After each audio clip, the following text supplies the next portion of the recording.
నియోజకవర్గ కేంద్రమైన ఎలమంచిల మున్సిపాలిటీ పరిధిలోని వైఎస్ఆర్సీపీకి బిగ్ షాక్ తగిలింది. ఎరవరం వార్డుకు చెందిన మాజీ వైస్ ఎంపీ కీలక కాపు నేతగా ఉన్న పిట్ట శ్రీనివాసరావు తన అనుచరులతో జనసేన పార్టీ తీర్థం పుచ్చుకున్నారు.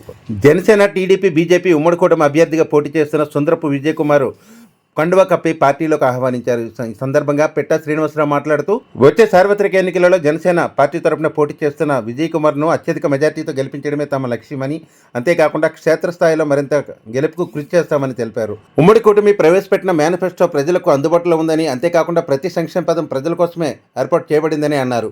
మేనిఫెస్టోను ప్రజలకు తీసుకెళ్లి విజయాన్ని కృషి చేస్తామని తెలిపారు. ఈ సందర్భంగా ఆయన మాట్లాడుతూ ఎలమంచిలో నేనైతే కాపు కీలక నేత, మన నెగిరిటీ శ్రీనేమో ప్రెసిడెంట్, నేను సెక్రటరీగా కూడా వ్యవహారం చేశాను.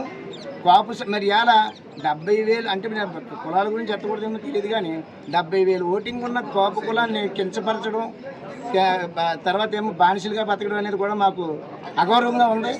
దీన్ని బాగా మనం ఇంకా మరి ఈ 70,000 మందికి కూడా కాపులు ఏం చేస్తారో చూడాలి. ఎలాగా దీన్ని మరి ముందుకు తీసుకెళ్ళి ఈరోజు శబాష్ అని చెప్పేసి మనం మరి కాపులందరూ కూడా ఏకదాటి మీద చేయడం ఒకటి. అలాగే మరి ఇలా గవర్నమెంట్ విషయంలో కూడా చేసే కార్యక్రమాల విషయాల్లో కూడా చూసుకుంటే మరి అనేక రకాలుగా ముందున్న పథకాలు ఇప్పుడున్న పథకాలను ఒకసారి బేరే చేసుకోవాలి. ఆ పథకాల విషయంలో కూడా తేడా అన్నీ తేడా.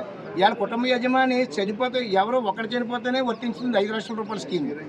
లేదు అనుకుంటే ఇంతకుముందు కుటుంబంలో ఎంతమంది ఉన్నారో 18 సంవత్సరాలు దాటితే అందరికీ వర్తించింది. ఇవాళ అది లేదు. అవన్నీ కనిపెట్టలేదు, కొంతమంది తెలియట్లేదు అవన్నీ. అలాగేమొచ్చేసరికి ఆ మందు విషయంలో మరి మందు బావులు అయితే అంటే ఇప్పుడు మందు తీసేస్తారా ముందు ఉంచుతారని కాదు, మందు బావులు అయితే మళ్ళీ చాలా బాధలు, చాలా ఇబ్బందులు, చాలా రకరకాలుగా అన్ని రకాలుగా కూడా ఇబ్బందులే. అందువల్ల ఇవన్నీ దయచేసి మరి ఇంకా చెప్పవలసిన చాలా ఉన్నాయి. మరి తమ్ముడికి మరి వేరే వేరే కార్యక్రమాలకు వెళ్ళాలి. మరి మళ్ళీ